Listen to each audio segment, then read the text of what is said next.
Heboh Hotman Paris beri kalung berlian ke asisten pribadi, harga 25 miliar rupiah disorot. Pengacara kondang Hotman Paris Hutapea kembali jadi sorotan publik terkait dirinya yang memberi kalung kepada asisten pribadinya. Hal ini diakui Hotman Paris dalam unggahan terbarunya di Instagram yang mengunggah momen pengacara kondang ini pasangkan kalung berlian ke asisten pribadinya.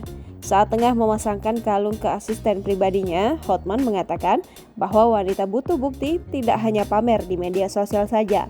Hotman lantas mengenalkan bahwa wanita yang dipasangkan kalung itu sebagai asisten pribadinya. Tak hanya itu, Hotman juga mengaku bahwa kalung yang diberinya seharga 25 miliar rupiah.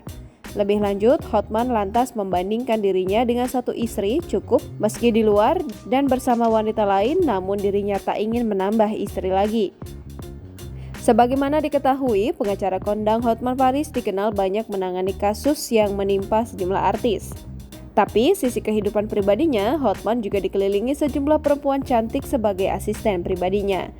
Asisten pribadi pengacara kondang Hotman Paris yang selama ini dikenal publik sebagai perempuan cantik dan seksi. Ternyata para asisten pribadi tersebut punya tugas menemani Hotman Paris dari mulai dansa hingga membuatkan kopi.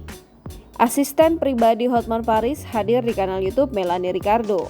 Melanie pun penasaran apa yang dilakukan asisten pribadi saat ikut rapat penting dengan Hotman Paris. Baby yang sudah bekerja selama 1 tahun dengan Hotman pun kembali menjawab apa saja yang dilakukannya selama menemani sang pengacara rapat. Jangan lupa subscribe, share, komen, dan like ya!